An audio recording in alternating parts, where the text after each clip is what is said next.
I was standing in my front yard with a coffee mug in one hand and a bag of feed pellets in the other when I saw the black Mercedes SUV roll up my driveway like it owned the place.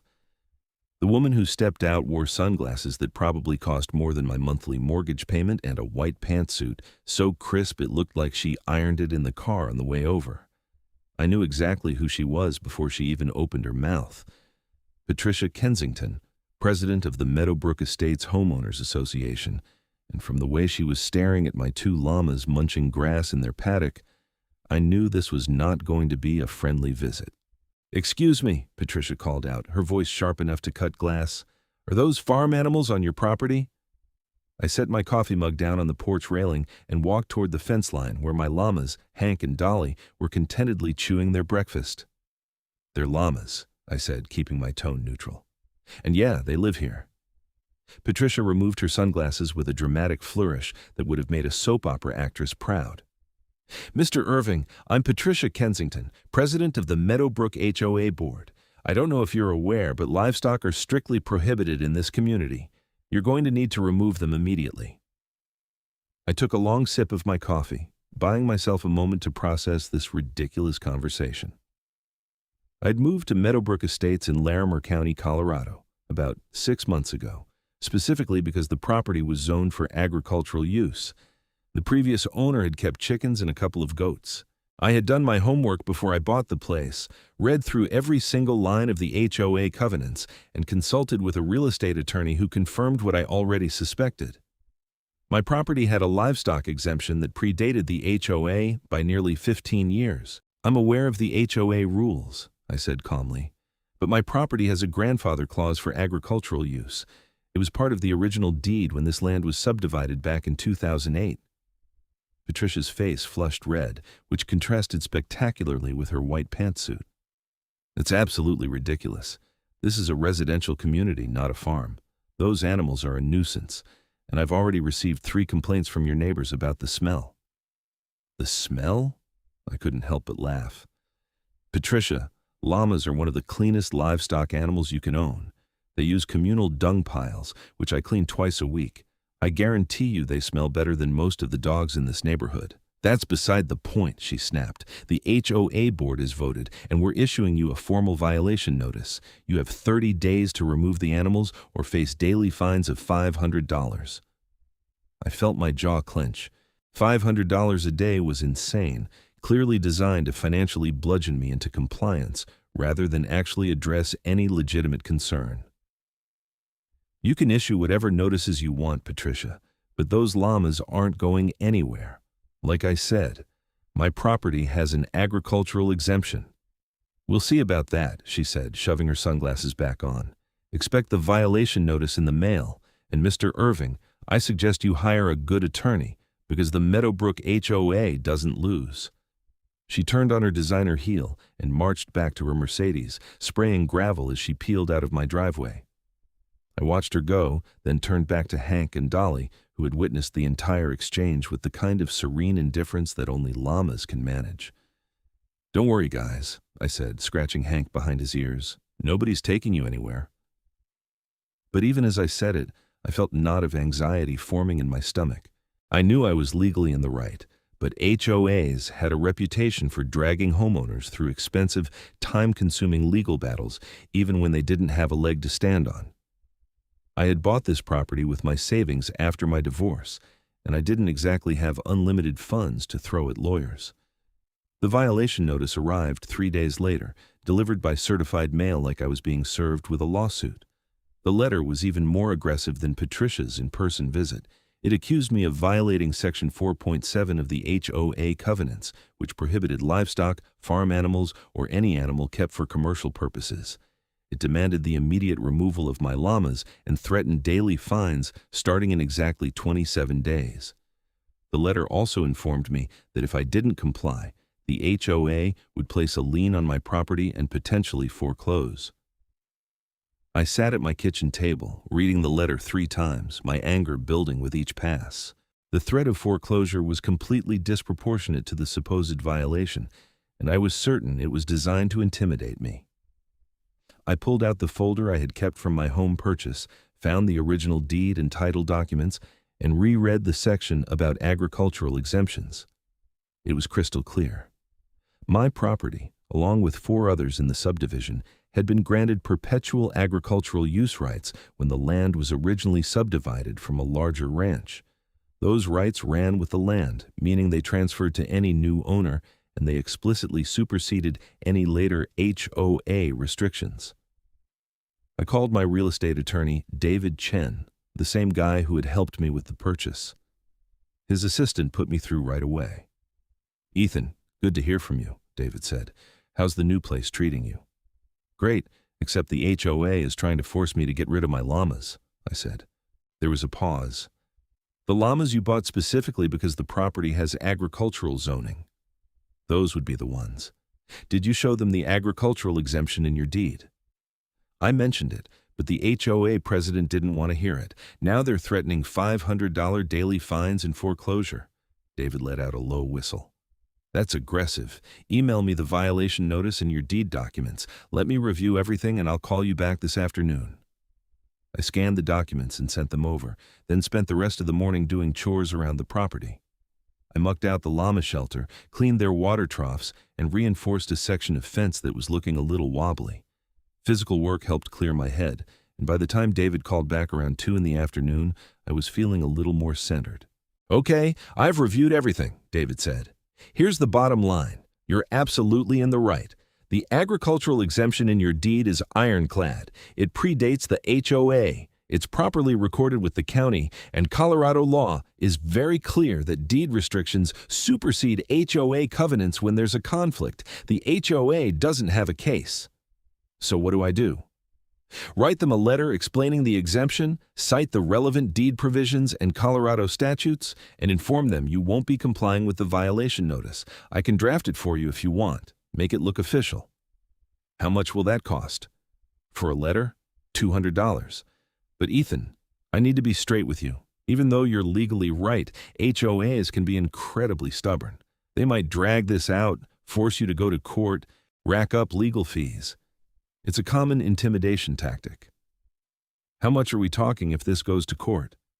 "Depends on how far they push it. Could be anywhere from $5,000 to $20,000, maybe more if they really dig in." I felt that knot in my stomach tighten. $20,000. That was a substantial chunk of my savings. And what happens if I just ignore them? They'll start fining you, put a lien on your property, and eventually try to foreclose. You'd end up in court anyway, but from a much worse position. Better to be proactive. "All right," I said. "Draft the letter. Make it as intimidating as legally allowed." David laughed. "I'll channel my inner litigation attorney. Give me until tomorrow morning." That night, I sat on my back porch, watching Hank and Dolly settle down for the evening. They were good animals, gentle and intelligent. I had bought them partly because I loved llamas, but also because I had read they were excellent guard animals for smaller livestock. My long-term plan was to eventually get some chickens and maybe a couple of goats, turn my little 5-acre property into a real mini farm.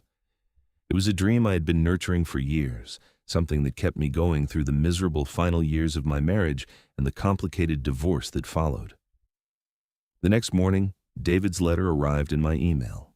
It was perfect, formal, and professional, but with an unmistakable undercurrent of back off or else. The letter explained the agricultural exemption in detail, cited Colorado Revised Statutes Title 38, Article 33.3, which governed HOA powers and limitations, and made it clear that any attempt to fine or place a lien on my property would be met with immediate legal action, including a claim for damages and attorney's fees. I printed it on nice letterhead paper, signed it, and sent it via certified mail to the HOA board, return receipt requested. Then I waited. The response came faster than I expected. 2 days later, my phone rang from a number I didn't recognize. I almost let it go to voicemail, but something made me answer. "Is this Ethan Irving?" a woman's voice asked. "Speaking." "This is Brenda Whitmore. I'm the HOA attorney for Meadowbrook Estates. I received your letter regarding the livestock violation." "Great," I said. "Then you understand that my property has a valid agricultural exemption and your violation notice is baseless." "Mr. Irving, I've reviewed the matter, and while you do have some historical documentation, the HOA board believes that exemption is no longer valid. The community has evolved significantly since 2008, and maintaining farm animals in a residential subdivision creates problems for everyone. The law doesn't care about your opinion on community evolution, I said, letting some of my frustration show. The exemption is recorded with the county. It predates your HOA, and Colorado law says it supersedes your covenants. This isn't complicated. Mr. Irving, there's no need to be hostile. I'm calling to see if we can reach a reasonable compromise. Perhaps you could relocate the llamas to a facility better suited for livestock, and the HOA could waive any fines or penalties. No, I said flatly. This is my property. I have the legal right to keep livestock, and I'm not giving that up because Patricia Kensington doesn't like it. There was a pause. I see. Then I'm afraid we'll have no choice but to move forward with enforcement action. You do what you need to do, I said. I'll see you in court. I hung up before she could respond, my heart pounding. I immediately called David back and told him about the conversation. They hired Brenda Whitmore, David said, and I could hear the surprise in his voice. She's one of the top HOA attorneys in Colorado. That's interesting. Interesting good or interesting bad? Both. It means they're serious about pushing this, which is bad. But it also means they're spending serious money on a case they can't win, which is stupid. Brenda's not cheap. She probably charges $300 an hour. So what happens now? They'll probably file for an injunction, try to get a court order forcing you to remove the llamas while the case is pending. We'll oppose it, present your deed and the exemption, and honestly, Ethan, I can't see any judge granting it. Your case is too strong. When will this happen? Could be a week, could be a month. HOAs move slow sometimes. In the meantime, just document everything. Take photos of your property, keep records of animal care, anything that shows you're maintaining the llamas responsibly. If they try to claim your property as a nuisance, we want evidence to the contrary. I spent the next 2 weeks doing exactly that. I took detailed photos of the llama paddock, the shelter, the manure management system I had set up. I even got written statements from my immediate neighbors, Tom and Jennifer Paulson, who lived on the property to my east. They were a retired couple in their 60s who thought Hank and Dolly were delightful. Jennifer brought them apple slices every few days, and Tom had helped me build the shelter when I first brought them home. We think what Patricia's doing is ridiculous, Jennifer said as she signed the statement I had drafted. We've lived in Meadowbrook for 12 years, and the HOA has gotten progressively more controlling. Last year they tried to fine us because Tom's truck was parked in the driveway instead of the garage. Did they succeed? I asked. No, we fought it and won, but it cost us $2,000 in legal fees, Tom said. That's how they operate. Even when they lose, you still lose because of the cost. That was exactly what I was afraid of. But I was in too deep now to back down. The injunction hearing was scheduled for a Thursday morning in late September at the Larimer County Courthouse in Fort Collins. David had filed all the necessary opposition papers, and he seemed confident, but I barely slept the night before. I put on my best suit, which admittedly wasn't saying much since I worked from home as a software developer and rarely needed formal clothes, and met David at the courthouse at 8:30. Patricia was there with Brenda Whitmore, along with 2 other people I didn't recognize who apparently served on the HOA board. One was a man in his 50s with silver hair and an expensive watch, and the other was a woman around Patricia's age wearing too much perfume. They were clustered together near the courtroom entrance, speaking in low voices and shooting occasional glances in my direction. Ignore them, David whispered. Let's go over the game plan one more time. We found a quiet bench, and David walked me through what to expect. The judge would hear arguments from both sides about whether to grant the preliminary injunction. Brenda would argue that the HOA had a valid concern about livestock in a residential area, and that I should remove the llamas while the underlying case was litigated. David would argue that my agricultural exemption made the HOA's case meritless, and that an injunction would cause me irreparable harm by forcing me to relocate animals I had a legal right to keep. How long will it take? I asked. Hard to say. Could be 30 minutes, could be 2 hours. Depends on the judge and how many questions they have. The courtroom doors opened at 9, and we all filed in. The judge was a woman in her late 50s named Judge Rebecca Morrison. She had a reputation, according to David, for being no-nonsense and efficient, which he said was good for us. Judge Morrison took the bench, reviewed the file for a moment, then looked up.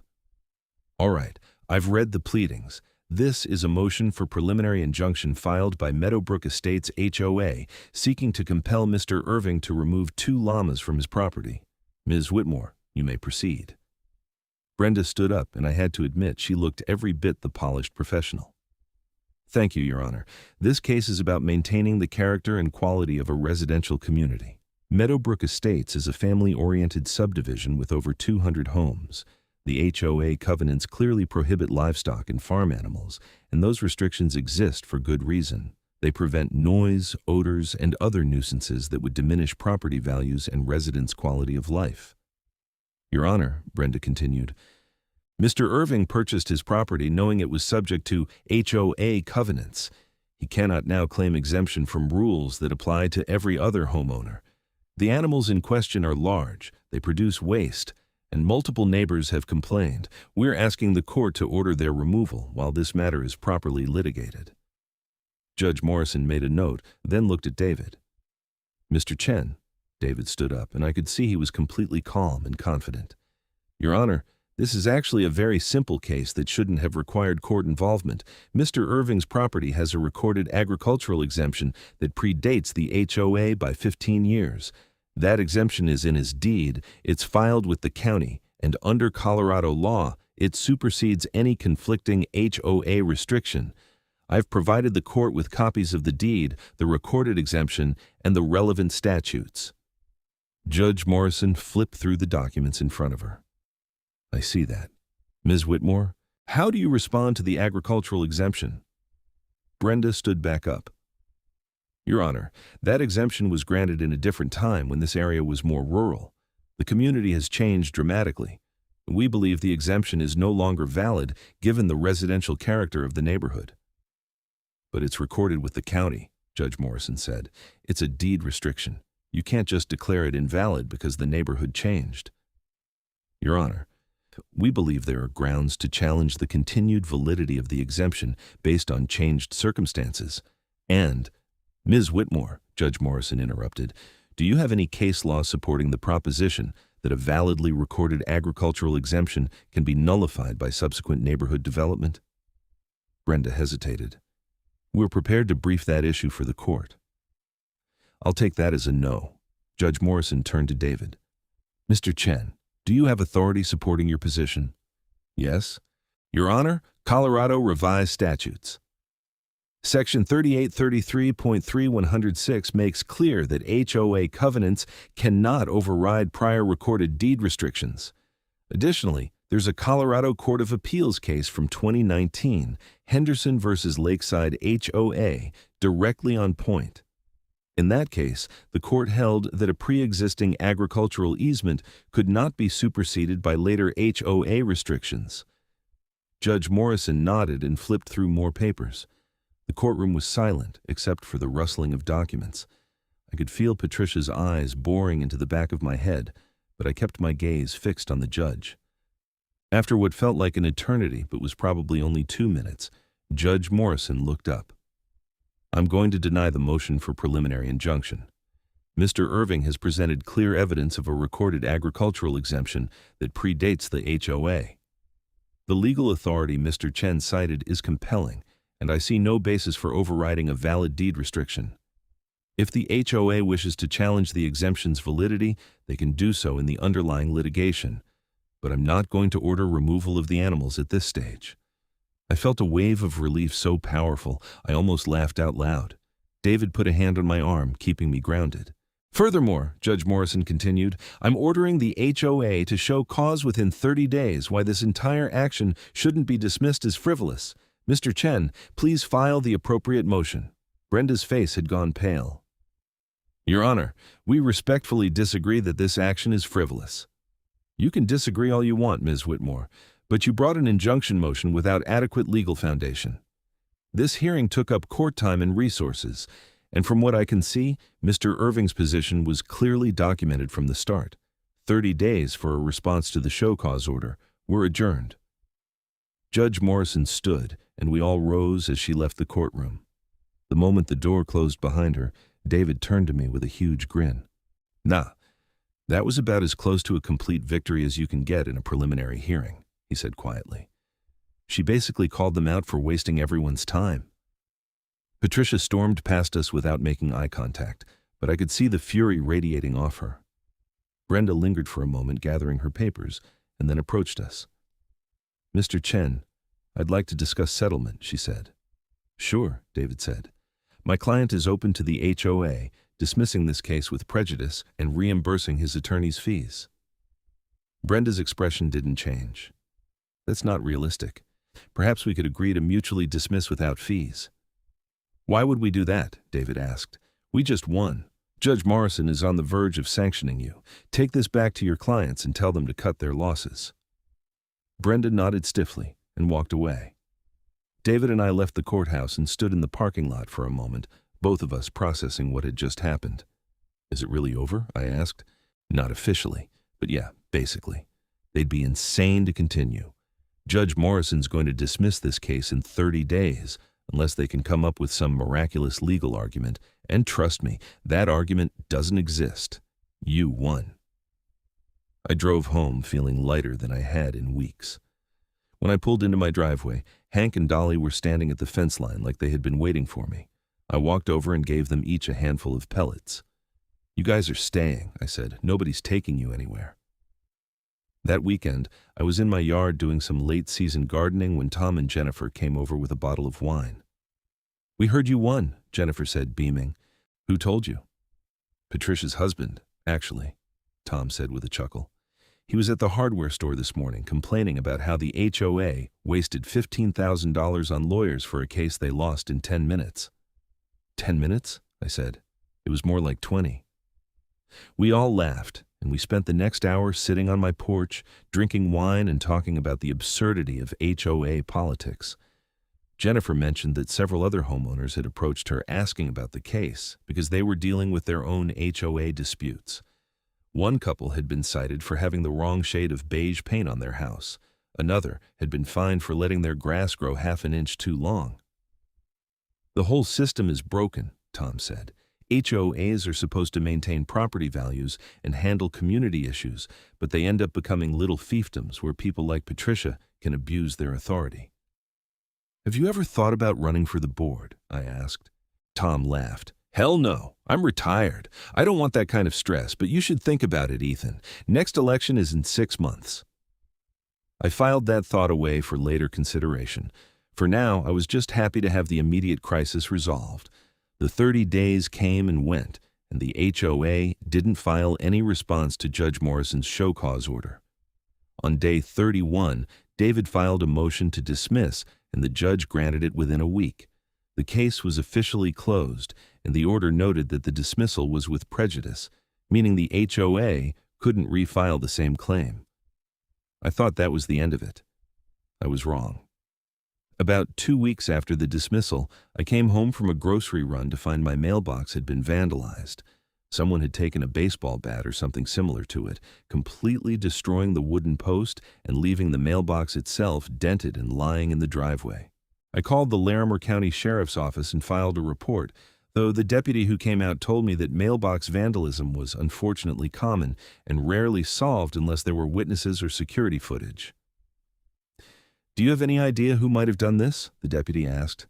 "I have suspicions, but no proof," I said. "HOA dispute?" the deputy asked, surprising me. "How did you know?" "We get a lot of calls from Meadowbrook Estates. Your HOA is pretty infamous. A couple of months ago, we got called out for a fistfight between neighbors over a property line dispute." I spent the next day installing a security camera system. I'd been meaning to do it anyway for general home security, but the mailbox incident accelerated my timeline. I put up 4 cameras covering my driveway, front door, backyard, and the llama paddock. The system was overkill probably, but after everything that had happened, I wanted documentation of any future incidents. 3 nights later, at around 2 in the morning, I was jolted awake by an alert on my phone from the security system. Motion detected in the backyard. I pulled up the camera feed and saw a figure dressed in dark clothes moving near the llama paddock. My heart rate spiked. I grabbed my phone, called 911, and then threw on clothes as fast as I could. 911, what's your emergency? Someone's trespassing on my property. They're near my livestock, I said, giving the dispatcher my address. Are you in danger? Are you inside your home? I'm inside, yes, but I'm going out there. I have animals that could be hurt. Sir, I need you to stay inside until deputies arrive. They're on their way. I ignored that advice and went out the back door, flipping on every exterior light I had. The figure by the paddock froze, then turned and ran toward the tree line at the back of my property. I couldn't see their face clearly, but the build and movement suggested a woman. The figure disappeared into the trees, and moments later, I heard a car engine start from somewhere on the road that ran behind my property. Hank and Dolly were agitated, making the humming sound llamas make when they're stressed. I went into the paddock to check on them, looking for any injuries or signs that someone had tried to hurt them. They seemed physically okay, just scared. That's when I noticed something near the fence. A bucket. I walked over and looked inside, then felt my blood run cold. The bucket contained what looked like meat scraps, and even in the dark, I could see something off about them. I carefully picked up the bucket and carried it away from the paddock, setting it by the back door just as I saw flashlight beams coming up the driveway. 2 deputies arrived, and I explained what had happened and showed them the footage from my security camera. The video wasn't perfect, it was dark, and the figure wore a hood, but you could clearly see someone entering my property, approaching the paddock with a bucket, and then running when the lights came on. And you think this is related to your HOA dispute? One deputy asked. I know it is, I said. Look, I don't have proof of who it was, but I just won a court case against my HOA because they tried to force me to get rid of my llamas. The HOA president made it very clear she wanted them gone. The other deputy was examining the bucket with a flashlight. Sir, do your animals eat meat? No, they're herbivores. Llamas only eat plants. So someone tried to feed them something that could make them sick. It was a statement, not a question. Or worse, I said quietly. The deputies took the bucket as evidence and told me they'd file a report and review the security footage more carefully back at the station. They also suggested I contact animal control in the morning to have the meat scraps tested. I didn't sleep at all the rest of that night. I sat in a chair in my living room with all the lights on, watching the security camera feeds on my laptop. Hank and Dolly eventually settled down, but I was too wired to relax. Someone had come onto my property in the middle of the night and tried to poison my animals. That crossed a line from legal dispute into criminal behavior. At 7 in the morning, I called David and told him everything. He was silent for a long moment after I finished. Ethan, this is serious, he said finally. If someone from the HOA was involved in this, we're talking about criminal charges, animal cruelty, trespassing, possibly attempted poisoning depending on what was in that bucket. I know. The deputies took it for evidence. Good. I want you to also send me all the security footage. I'm going to file a police report on behalf of my client and make it clear that we believe this is retaliation for the lawsuit. Do you think it was Patricia? I think we can't make accusations without proof, but I think the timing is extremely suspicious. Let the police investigate, and in the meantime, you need to be careful. If someone's willing to poison animals, there's no telling what else they might do. That was a sobering thought.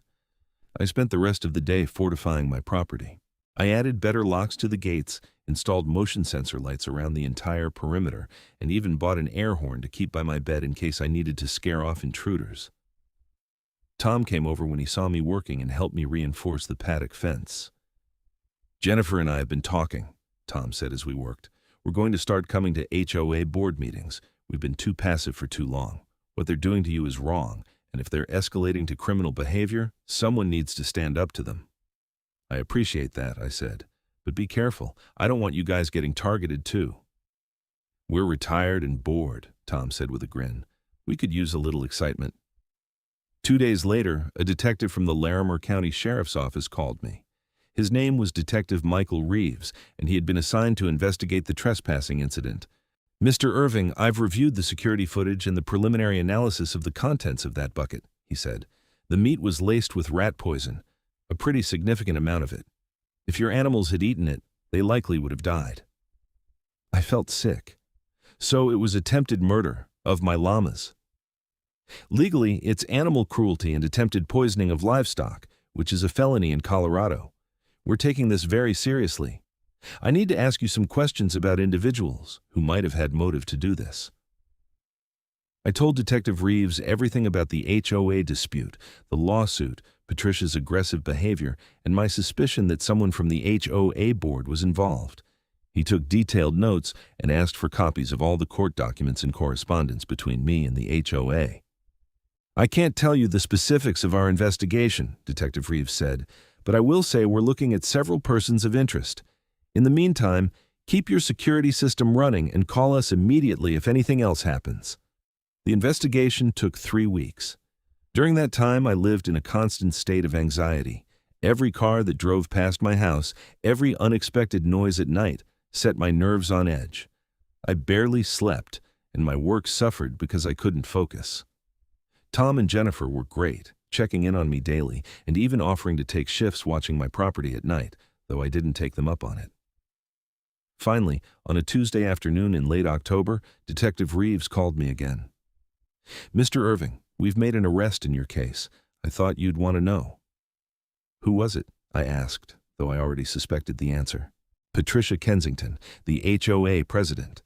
We were able to enhance the security footage enough to identify her vehicle parked on the access road behind your property. We also found a receipt in her trash for the rat poison, purchased 2 days before the incident. She's been charged with attempted animal cruelty, trespassing, and criminal mischief for the mailbox vandalism." "She admitted to it?" "Not exactly. She initially denied everything, but when we showed her the evidence, she claimed she was just trying to scare you into moving. She said she never thought the llamas would actually eat the poison, that it was just meant to frighten you." "That's insane." "Yeah, well, crazy or not, it's still a crime. She's looking at up to 3 years in prison if convicted, plus fines. The DA is pretty confident about this case." After I hung up, I sat in stunned silence for several minutes. Patricia Kensington, president of the Meadowbrook Estates HOA, had tried to kill my llamas. It was almost too absurd to believe, except that it had really happened. The news spread through the neighborhood like wildfire. Tom told me later that the HOA held an emergency meeting where Patricia was immediately removed from the board and banned from any future involvement. The remaining board members issued a formal apology to me and announced they were reviewing all active violation cases to ensure no other homeowners were being unfairly targeted. The local news picked up the story, and for about a week, I couldn't go anywhere without someone recognizing me as the llama guy. A reporter from the Fort Collins, Coloradoan, interviewed me, and the article they published was surprisingly sympathetic, portraying Patricia as an unhinged HOA tyrant and me as the reasonable homeowner just trying to live in peace with his animals.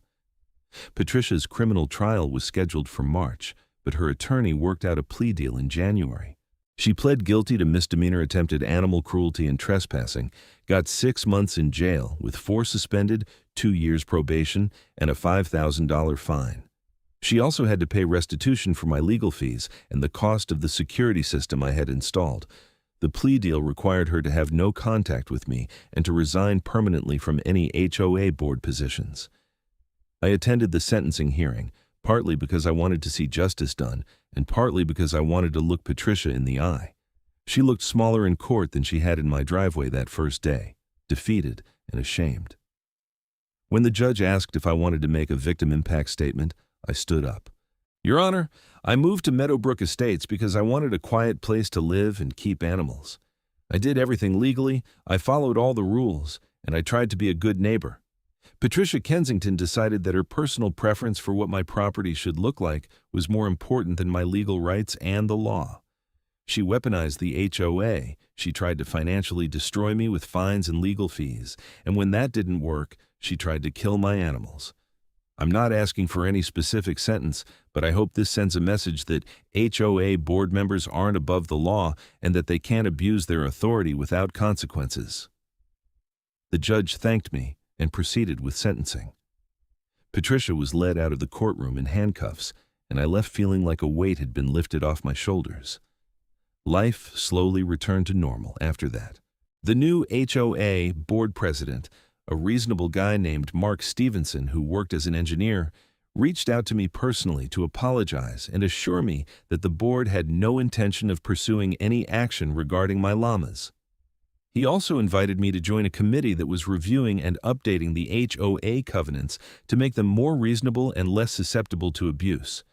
I accepted the invitation, figuring I might as well try to make the system better for everyone. The committee met once a month, and we made real progress in rewriting the covenants to focus on legitimate community concerns like property maintenance and safety, while eliminating petty restrictions on things like mailbox designs and paint colors. Tom and Jennifer became regular visitors, often bringing treats for Hank and Dolly. Jennifer started a neighborhood social media group that became a forum for homeowners to discuss HOA issues and organize against unreasonable board actions. It turned out a lot of people had been quietly suffering under Patricia's regime and were relieved to finally have a voice. In April, I added 3 chickens to my little farm, and in May, I adopted 2 Nigerian dwarf goats from a rescue. The goats, named Willie and Waylon because I was on a country music kick when I got them, became fast friends with Hank and Dolly. My property transformed into exactly what I had envisioned when I first bought it, a peaceful homestead where I could work remotely during the week and spend my weekends caring for animals and working the land. One Saturday in June, I was in the garden planting tomatoes when a car pulled up. I recognized David Chen immediately. He got out with a bottle of wine and a big smile. "Thought I'd check on my favorite client," he said. We sat on the porch, and I gave him the full tour of the property. He was impressed by how much I had accomplished in a year. "You know," David said as we watched the animals graze, "your case became something of a teaching moment in the legal community.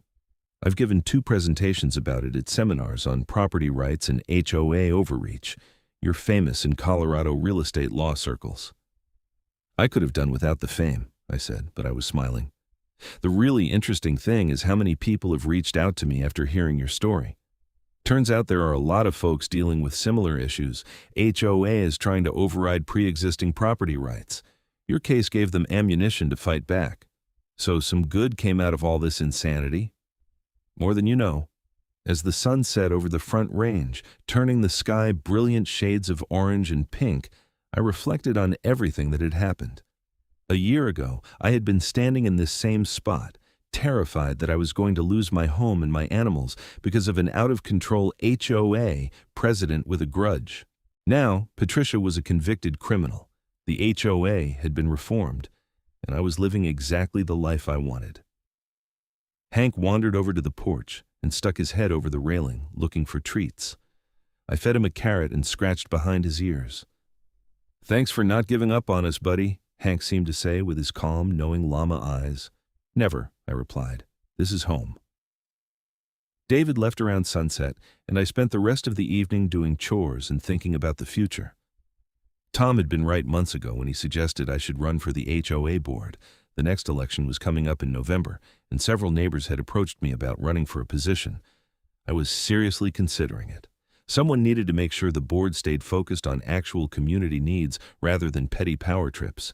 And who better than someone who had experienced the worst of HOA abuse firsthand?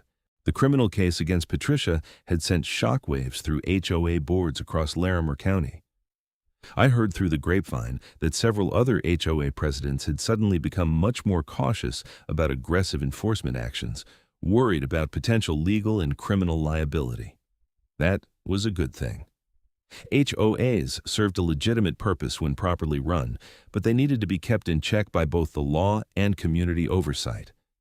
In July, I got a letter from the county zoning office. Someone had submitted a complaint claiming my property wasn't properly zoned for the number of animals I was keeping. I rolled my eyes and called the office to sort it out. The clerk I spoke with was apologetic. "Mr. Irving, I'm so sorry about this. We get false reports sometimes from people with grudges.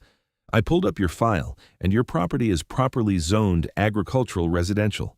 You're actually allowed to have significantly more animals than you currently do. I'm closing this complaint as unfounded." "Can you tell me who filed it?" I asked, though I suspected I knew. "I'm not supposed to, but given your situation, I'll tell you it wasn't Patricia Kensington. It was someone named Diane Fletcher." I didn't recognize the name immediately, but when I described it to Tom later, he knew exactly who it was. That's the woman who was on the HOA board with Patricia, Tom said. She was at your court hearing. I guess she's still bitter about how everything turned out. Great, I said. So now I have to watch out for Patricia's friends, too. Want me to have a word with her? Tom offered. No, let's just document it and move on. If she tries anything else, we'll deal with it then. Diane didn't try anything else, at least not directly. But I noticed that whenever I saw her around the neighborhood, usually at the grocery store or gas station, she'd give me dirty looks and make a point of turning away. It was petty and childish, but I figured if that was the worst she could do, I could live with it. August brought unseasonably hot weather, and I spent most of the month making sure all the animals had plenty of water and shade. Llamas are surprisingly heat tolerant, but I still set up a misting system in their shelter to help them cool down during the worst of the afternoon heat. The goats, being smaller, were more vulnerable, so I made sure they had access to the barn during the hottest parts of the day. Jennifer started bringing me excess vegetables from her garden, and I reciprocated with eggs from my chickens. It became a nice little barter system, and it reminded me of why I had wanted to live in a community in the first place. Real neighbors helping each other, not fake community enforced by an authoritarian board. In September, the HOA held its annual meeting to discuss the proposed covenant changes that my committee had been working on. The turnout was massive, probably 3 times the usual attendance. People wanted to have a say in how their community was run, especially after the Patricia debacle. Mark Stevenson, the new board president, did an excellent job presenting the changes. The new covenants eliminated most of the nitpicky rules that had been used to harass homeowners. No more restrictions on what color you could paint your mailbox or how many potted plants you could have on your porch. The new rules focused on legitimate concerns, keeping properties maintained, preventing actual nuisances like loud parties late at night, and managing common areas. The vote wasn't even close. The new covenants passed with nearly 90% approval. Several people came up to me afterward to thank me for serving on the committee and to encourage me to run for the board. You've got my vote, one woman said. We need people who actually care about the community, not people on power trips. I went home that night feeling genuinely good about where things were headed. Meadowbrook Estates wasn't perfect, but it was getting better, and I had played a part in that. October brought beautiful fall weather, and I spent my weekends hiking in the nearby mountains and working on property improvements. I built a new chicken coop with an expanded run, added some fruit trees along the western fence line, and started planning a greenhouse for winter vegetable growing. Tom helped with most of the construction projects, and we developed a good friendship. He told me stories about his career as a civil engineer, and I told him about my years in the tech industry and the burnout that had led me to seek a quieter life. You made the right choice, Tom said one afternoon as we were installing the frame for the greenhouse. I spent 40 years climbing the corporate ladder, and you know what I learned? None of it matters. What matters is having a place that's yours, doing work that fulfills you, and building relationships with good people. That's surprisingly philosophical for a guy holding a power drill, I said. Tom laughed. I contain multitudes. The HOA board election was held in early November. I had decided to run for one of the 3 open positions, and my campaign, if you could even call it that, was simple. I wanted to make sure the HOA served homeowners rather than controlling them. I didn't spend any money or make fancy signs. I just talked to my neighbors and listened to their concerns. Election night was at the community center, and again, the turnout was impressive. When the results were announced, I had won my seat by a comfortable margin. The other 2 positions went to reasonable people as well, a teacher named Sarah Martin and a retired police officer named Robert Kane. The new board was shaping up to be practical and community-focused. My first board meeting was an eye-opening experience. I learned just how much work went into managing a community of over 200 homes. There were maintenance issues with common areas, disputes between neighbors over property lines and noise, budget concerns, and a million little details that had to be addressed. But the tone was completely different from what I imagined it had been under Patricia's leadership. Mark ran the meetings efficiently, everyone had a chance to speak, and decisions were made collectively rather than dictatorially. One of the first issues I tackled as a board member was the violation and fine system. Under the old regime, fines had been imposed quickly and aggressively, often for minor or questionable violations. I proposed a new system where homeowners would receive a warning first, then have 30 days to correct the issue before any fine was imposed. For disputes over whether something actually violated the covenants, I suggested we create an appeals process where homeowners could present their case to the board before being fined. The proposals passed unanimously, and within a few months we saw a dramatic decrease in complaints about HOA overreach. People felt like they were being treated fairly, and that made all the difference. December brought snow and cold weather, and my property transformed into a winter wonderland. Hank and Dolly grew thick winter coats and seemed to enjoy the snow, often rolling in it like dogs. The goats were less enthusiastic about the cold, preferring to stay in the barn unless I tempted them out with treats. The chickens stopped laying as much due to the shorter days, but I'd expected that, and had stocked up on eggs during the fall. Christmas was quiet and peaceful. Jennifer and Tom invited me over for dinner, and we spent the evening eating too much food and watching old movies. It was the kind of simple, genuine holiday celebration that I had been missing for years. As the year drew to a close, I found myself reflecting on everything that had happened since I moved to Meadowbrook Estates. It had been a wild ride from the initial confrontation with Patricia to the lawsuit, the attempted poisoning, the criminal trial, and eventually joining the HOA board myself. But through it all, I had stood my ground, defended my rights, and ultimately helped make my community a better place. On New Year's Eve, I stood on my back porch watching the sun set over the mountains. Hank, Dolly, Willie, and Waylon were settling down for the night, safe and content. My property was exactly what I had dreamed it would be. A sanctuary where I could live on my own terms, surrounded by animals I loved and neighbors who had become friends. I thought about Patricia, serving out her probation and hopefully learning something from the experience. I thought about Brenda Whitmore, the high-powered attorney who had been so confident she could crush me in court, only to lose in spectacular fashion. I thought about Judge Morrison, who had seen through the HOA's tactics immediately and shut them down. But mostly, I thought about the agricultural exemption in my deed. That single paragraph of legal language recorded with the county back in 2008 had been the key to everything. It had protected my right to keep livestock, given me the legal ammunition to fight back against the HOA, and ultimately vindicated me in court. Without that exemption, I would have been forced to give up my llamas, probably would have sold my property and moved, and Patricia would have gotten away with her bullying tactics. It reminded me of something David had said during one of our early conversations. Property rights are fundamental. They're not just abstract legal concepts. They're about having the freedom to live your life the way you choose, as long as you're not harming others.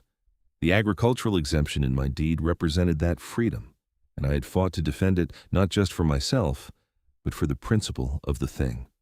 As midnight approached, I heard fireworks in the distance, people in the neighborhood celebrating the new year. I raised a glass of whiskey and a silent toast to the year ahead, hoping it would be calmer than the last, but ready to face whatever challenges came my way. The next morning, January 1st, I was out early feeding the animals and enjoying the crisp winter air. Tom came over around 9 with coffee and fresh pastries from a bakery in town. "Happy New Year," he said, handing me a cup. "Same to you. Thanks for all your help this year, Tom. I honestly don't know if I would have made it through without you and Jennifer." "That's what neighbors are for," Tom said. "Besides, you gave us the most entertainment we've had in years. Watching you take down Patricia and reform the HOA was better than anything on TV." We sat on the porch, drinking coffee and watching the animals. After a while, Tom asked me what my plans were for the new year. "I want to expand the garden," I said. "Maybe get a couple more goats, and I'm thinking about getting some bees. I've always wanted to try beekeeping." "Bees," Tom said. "That's ambitious. Also, wait until you tell the HOA about that." "The new covenants don't prohibit beekeeping," I said with a grin. "I made sure of that when we were rewriting them. Besides, I'm on the board now. I can defend my own right to keep bees." Tom laughed. "You've thought of everything." "I try." We finished our coffee, and Tom headed home. I spent the rest of the day doing routine property maintenance and planning out my projects for the year. It felt good to have goals and to know that I had the freedom to pursue them without worrying about HOA interference. January turned into February, and winter began to loosen its grip. The days got longer, the snow started to melt, and I began preparing the garden beds for spring planting. I ordered seeds from a catalog, everything from tomatoes and peppers to herbs and flowers. I also started researching beekeeping in earnest, reading books and watching videos about how to set up and maintain hives.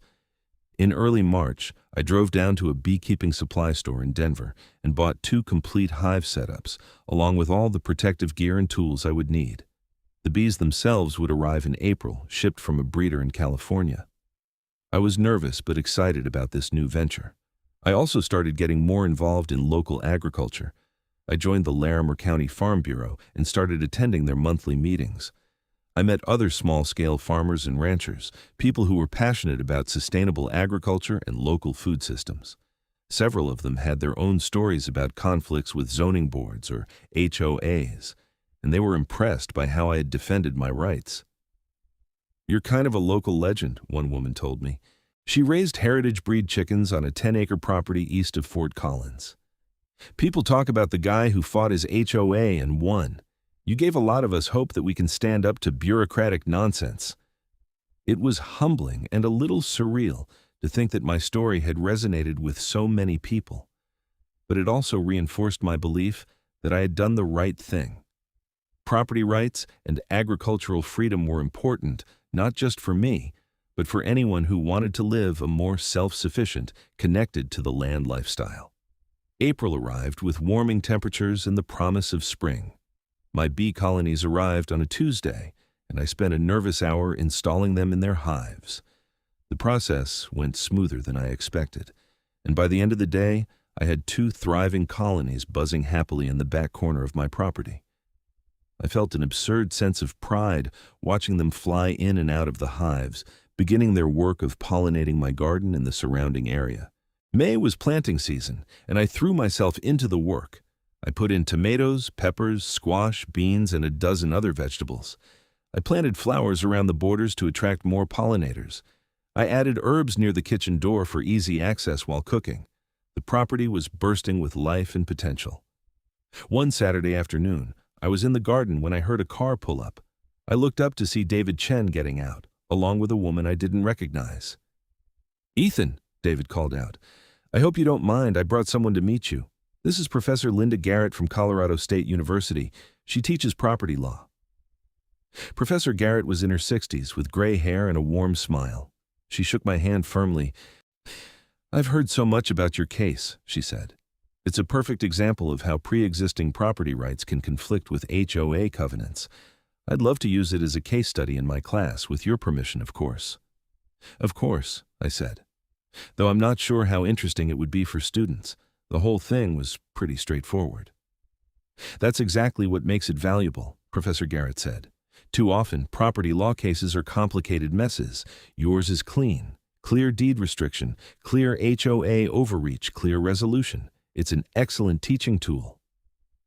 We spent the next hour discussing the case in detail. Professor Garrett asked insightful questions about the timeline, the legal strategies, and the personal impact of the dispute. She was particularly interested in the criminal aspect, Patricia's attempted poisoning of my animals. That escalation is unfortunately not uncommon," she said.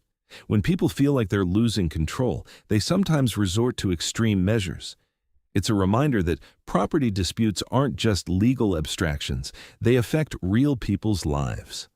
After they left, I felt a strange mix of emotions.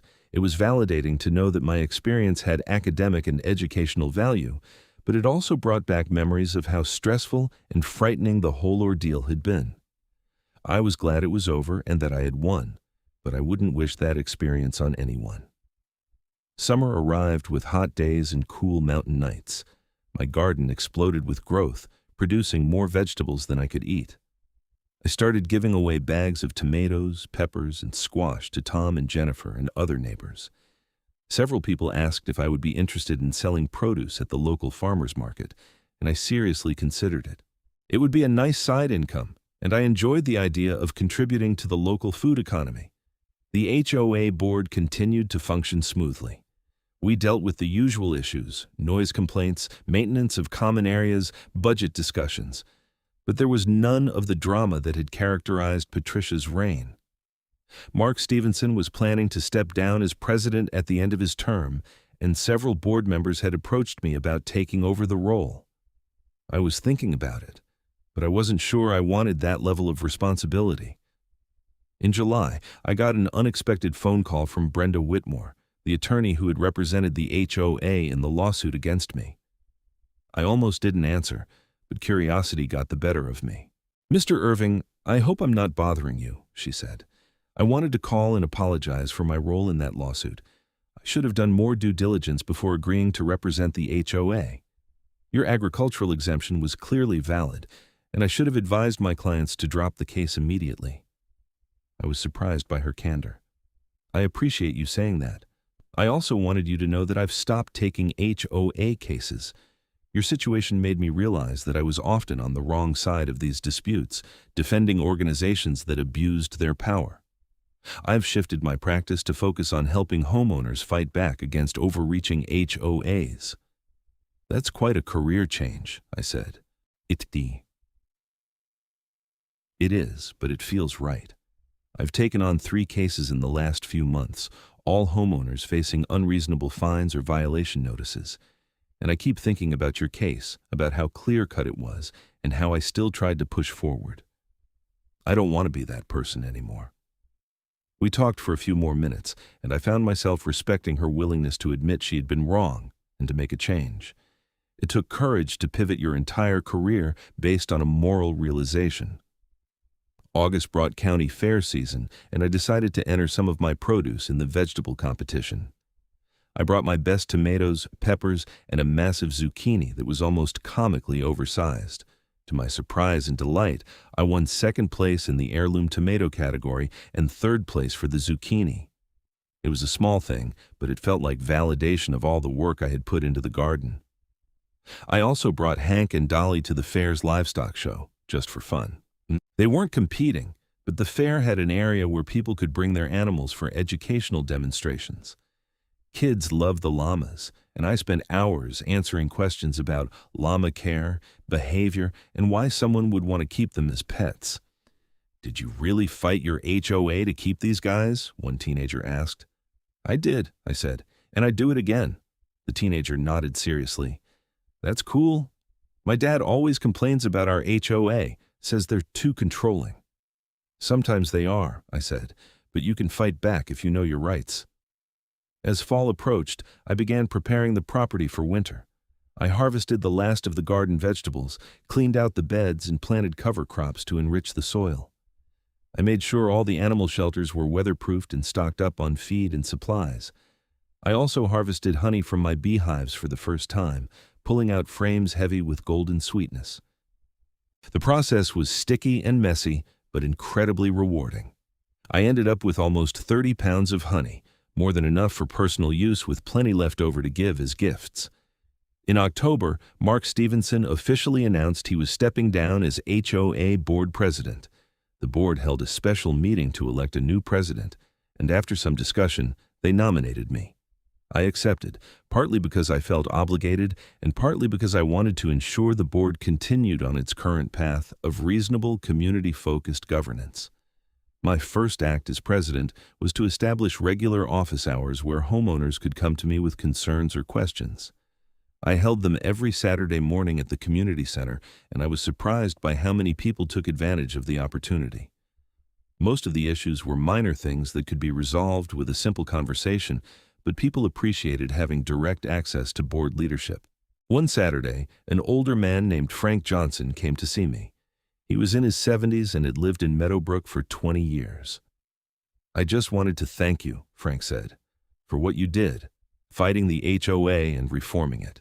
My wife passed away last year, and I've been struggling to keep up with the yard work. Under Patricia's regime, I was constantly getting violation notices for little things, grass too long, a few weeds in the flower beds. It was adding stress I didn't need. Since you changed the rules, nobody's bothering me as long as I keep things generally maintained. That's made a big difference for me." Stories like Frank's reminded me why all the stress and struggle had been worth it. We weren't just talking about abstract principles or legal theories. We were talking about real people living their lives, trying to get by without unnecessary harassment from their HOA. November brought the first significant snow of the season, and my property transformed once again into a winter landscape. The animals adapted well, and I settled into the rhythms of winter farm life, breaking ice on water troughs, providing extra feed, making sure everyone stayed warm and comfortable. On Thanksgiving, I hosted a dinner at my house for the first time. Tom, Jennifer, David Chen and his wife, Professor Garrett, and several neighbors I had become friendly with all came over. We packed around my dining room table, eating turkey and all the fixings, sharing stories and laughter. Looking around at the assembled group, I felt profoundly grateful. A year and a half ago, I had been alone, fighting a legal battle that felt overwhelming. Now, I was surrounded by friends, colleagues, and a community that actually felt like a community. As dessert was being served, Tom raised his glass. "I'd like to make a toast to Ethan, who taught us all that standing up for what's right is worth the fight, and to Llamas, the unlikely heroes of our story." Everyone laughed and raised their glasses. "To Llamas," they chorused. Later that evening, after everyone had gone home, I stood on my back porch looking up at the stars. They were brilliant in the clear, cold air, undimmed by light pollution. Hank and Dolly were visible in their shelter, warm and content. The bees were dormant in their hives, waiting for spring. The chickens and goats were tucked away in the barn. Everything I had fought for was right here. The freedom to live on my own terms, to care for animals I loved, to be part of a community that respected individual rights while still maintaining common standards. It hadn't been easy, and there had been moments when I wondered if it was worth the cost. But standing there under the stars, surrounded by the life I had built, I knew beyond any doubt that it had been. The agricultural exemption in my deed had been the key to everything, the legal foundation that allowed me to defend my rights. But more than that, it had been a symbol of something larger, the principle that property ownership means something, that individuals have the right to make choices about their own land as long as they're not harming others, and that no organization, no matter how well-intentioned, has the right to override those fundamental freedoms without legitimate cause. As I headed inside for the night, I thought about all the people who had played a role in this story. David, whose legal expertise and support had been invaluable. Tom and Jennifer, who had stood by me and become true friends. Judge Morrison, who had seen through the HOA's tactics and delivered swift justice. Detective Reeves, who had taken the criminal case seriously and ensured Patricia faced consequences for her actions. And even Brenda Whitmore, who had learned from the experience and changed her career path. But most of all, I thought about Hank and Dolly, the two llamas who had been at the center of the entire conflict. They were just animals, living their simple lives, unaware of the legal drama that had swirled around them. And yet, in their own way, they had been the reason I had found the strength to fight, because they depended on me, because they deserved protection, because they represented everything I valued about this new life I was building. The case had been won in 10 minutes, just like the title suggested. Judge Morrison had seen the agricultural exemption, understood the law, and made her ruling without hesitation. But the journey to that courtroom, and everything that came after, had been a much longer and more complex story. It had tested me, changed me, and ultimately made me stronger. As I drifted off to sleep that night, I felt at peace. The fight was over, the community was healed, and the future looked bright. Whatever challenges lay ahead, I knew I had the courage and the support to face them. And if anyone ever tried to mess with my llamas again, well, they'd have to deal with not just me, but an entire community that had learned the value of standing up for what's right. The story of how an HOA demanded I sell my llamas and how a livestock exemption won my case in 10 minutes had become a story about so much more than a legal dispute. It had become a story about community, about principle, about the importance of defending fundamental rights even when the fight seems daunting. And in the end, it had become a story with a happy ending, which in the often frustrating world of HOA disputes was a rare and precious thing indeed.